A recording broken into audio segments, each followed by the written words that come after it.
Hey guys, I'm just waiting for my car to warm up, so I wanted to hop on and talk about self-identity or figuring out who you are.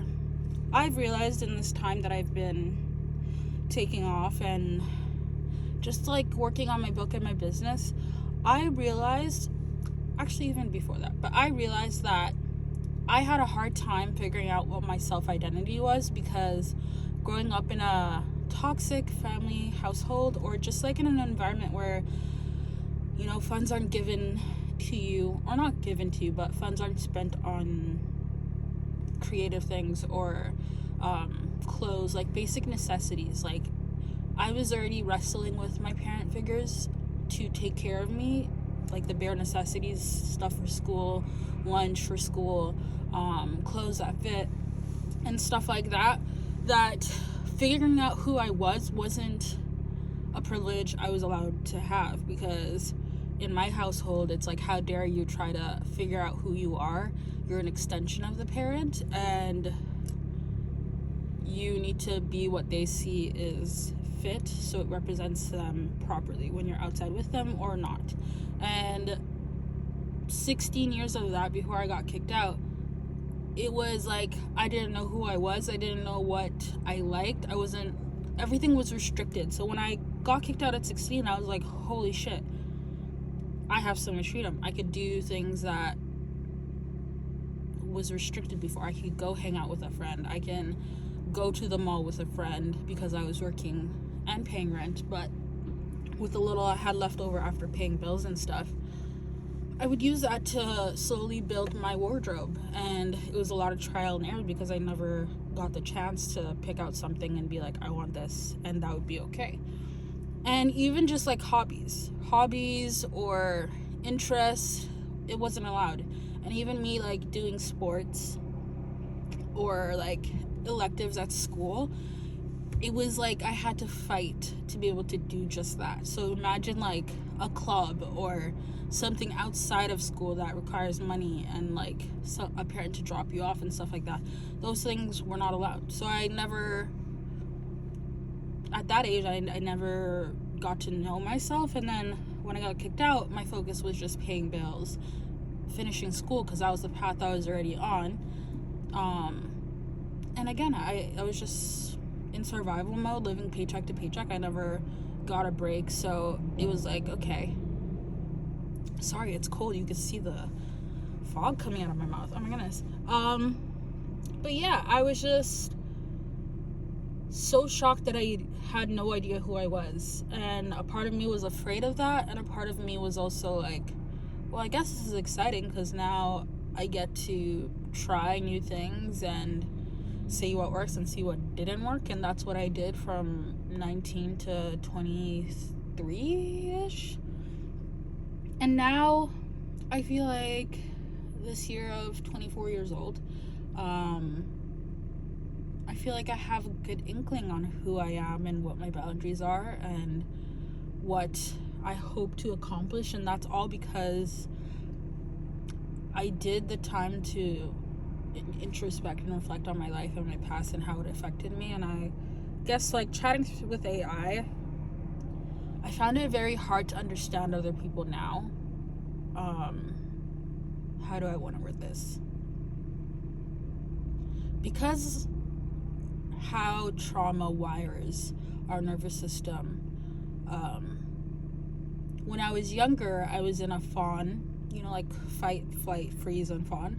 I was in a fawn wiring system. I was people pleasing. I was trying to take care of everyone because that's the role I was in my house. I had to take care of everyone. Despite how I felt or my needs, it's always everyone before I put myself first. And if I didn't do that, there was physical consequences. So after being kicked out from 16 to 20, 21, there was a lot of allowing people and making excuses for people I thought were my friend and they weren't, whether that be they dated a racist or they made up rumors about me that were completely false, and I found out later. And it really broke me because I realized, oh my gosh, I was a friend that was always reaching out, always making plans, always pulling people together so we can make memories. And I didn't realize that those people were only there for the good times or for their benefit, the same way my family was. So I had to, it really bothered me to be alone. Like, I realized, like, being alone for more than a week or two really sat wrong with me when I was it like 22 turning 23? And I was like, you know what, no, I need to be able to stay alone. So I cut off everyone and I just stayed alone. And that meant months on end I was just at home or went on a walk or with my cats or whatever. Like, I was just focusing solely on myself, and I went abstinent, and it's the best thing that I've done for myself. Not saying it's easy. It's been one of the hardest things too, because as people, we crave connection, we crave community, and you can't force people to show up for you, especially if they're not truly your friends. So yeah,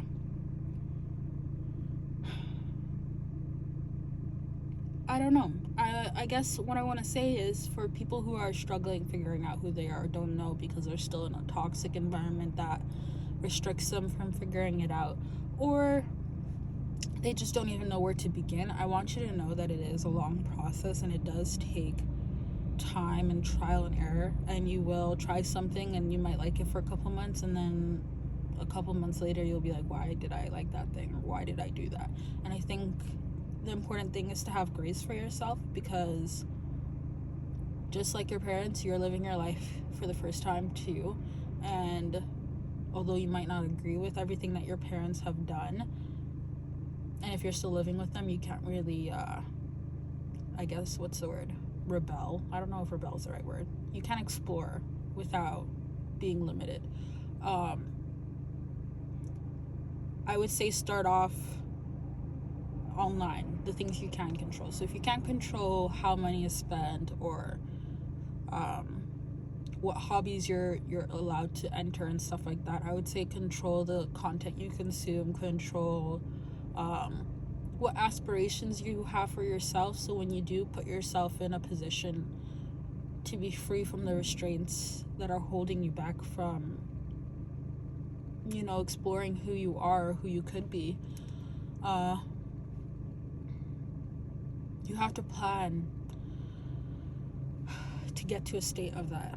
And I don't know if that's saving enough money till you move out. I don't know if that's moving in with a friend if your situation is really bad like it was for me, or if that means just distancing yourself from your parents and not letting them know so much about what's going on in your life. And it may hurt them, or they may be like, why aren't you being like your usual self? And you have to really like have the gut to be like, I guess have the guts to like say, there's nothing interesting to talk about. That's why I haven't talked about it, you know? Like, try to deflect or just protect your peace, I guess is what I'm saying. The things you're interested in that don't cost money, that may not be approved by your family members or your peer group friends, stuff like that.